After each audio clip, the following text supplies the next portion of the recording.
Assalamu alaikum. Today we will discuss about the cerebrum. So what is cerebrum? It is the largest part of brain which is responsible for high order functions like conscious thought, voluntary movement, language, memory and the sensory processing. It contains two cerebral hemisphere, right cerebral hemisphere and the left cerebral hemisphere, which are separated by a deep longitudinal fissure, right? So this is the deep longitudinal fissure which is separating the right and left cerebral hemispheres. The surface of cerebrum is not smooth. If you can touch the surface of cerebrum, it is irregular. Why? Because it has some depressions and some elevations. The depressions which are like this, they are called sulci, and the elevations which are like bumps or the you can say grooves, they are called the gyri, right? So the surface of cerebrum has so many sulci and gyri. We will discuss about only the important one. So the cerebrum has three poles. First one is the frontal pole, which is present anteriorly. So this one is the frontal pole of the cerebrum. Second one is the temporal pole, which is present laterally. So this is the temporal pole. And third one is the occipital pole, which is present posteriorly. This is the occipital pole. How will you differentiate between the frontal and occipital? You can differentiate like that. On the occipital pole, you will able to identify the cerebellum, right? Below the occipital part of the cerebrum, you will see the cerebellum, right? So it will help to identify that this pole is the occipital pole. So there are three poles: frontal, temporal and the occipital. Now we will discuss about the surfaces of the cerebrum.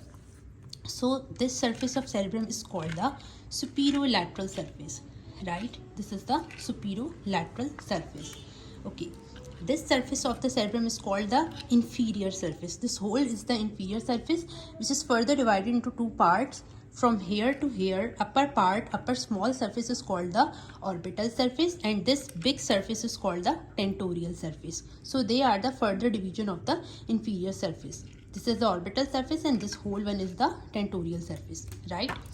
Now if we will open the cerebrum, so this surface is called the medial surface of the cerebrum. So we have discussed about the three surfaces: superolateral surface, inferior surface, which is further subdivided into orbital and the tentorial surface, and third one is the medial surface, right? Now we will discuss about the borders of the cerebrum. So this border is called, from where the longitudinal fissure is running, this border is called the superolateral border. This border is called the superomedial border. Why it is called superomedial? Because it is separating the medial surface from the superolateral surface. So this border is called the superomedial border. Okay, this border is called the inferolateral border. From here to here, this is the inferolateral border. If we look at the inferior surface, so here we have this from here to here, this is the medial orbital border, and from here to here, this is the medial occipital border, and this is the superciliary border, right? So how many borders we have discussed? First we had the superomedial border, then we had the inferolateral border, then we had the superciliary, medial orbital border and the medial occipital border, right? So this was all about the borders, poles and the surfaces of the cerebrum. Now we will see the sulci and gyri of the cerebrum. So we will discuss only the important one.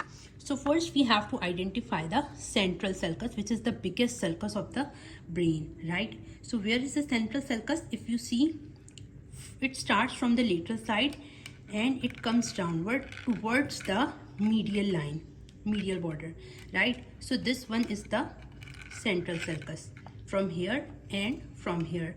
This central sulcus is separating the frontal lobe from the parietal lobe, right? So this is the first sulcus. Then in second number we have the lateral sulcus. This is the lateral sulcus on both sides. So this lateral sulcus is also called the Sylvian fissure. Why it's called fissure? Because it is deep. It is deeper sulci. Any deeper sulci in the brain is called fissure. So this is the lateral sulcus or the Sylvian fissure, which is separating the parietal lobe from the temporal lobe, right? Then we have the parieto-occipital sulcus, which we will able to see on the medial side. So this sulcus, which is coming from here toward the medial side, so this sulcus is called the parieto-occipital sulcus, and it is separating the parietal lobe from the occipital lobe, right? Then this is the central sulcus. So on the anterior side of the central sulcus we have the precentral gyrus. So this is the precentral gyrus, and more anterior we have the precentral sulcus. So precentral sulcus, precentral gyrus, and the central sulcus. And posterior to central sulcus we have the postcentral gyrus, which is the elevation, and this depression is called the postcentral sulcus, right? Again, central sulcus, precentral sulcus, and the postcentral sulcus, precentral gyrus and the postcentral gyrus, right? So these things you have to understand and memorize. So there are 4 lobes. One is the frontal lobe, which is present anteriorly. One is the temporal lobe, which is present laterally. One is the occipital lobe, which is present posteriorly, and other one is the parietal lobe, which is present on the top of the brain. If we see the medial side of the cerebrum, so there are some important structures. We discussed that this is the parieto-occipital sulcus. Okay, from parieto-occipital sulcus there is one more sulcus which is running laterally and downward. This is called the calcarine sulcus, right? This is the corpus callosum, which is connecting the 2 cerebral hemispheres together. Then there is the cingulate gyrus and the cingulate sulcus, and this is the callosal sulcus. And this is again the part of brainstem, midbrain, pons medulla, and this is the cross section of cerebellum. So it was all about the cerebrum. Thank you.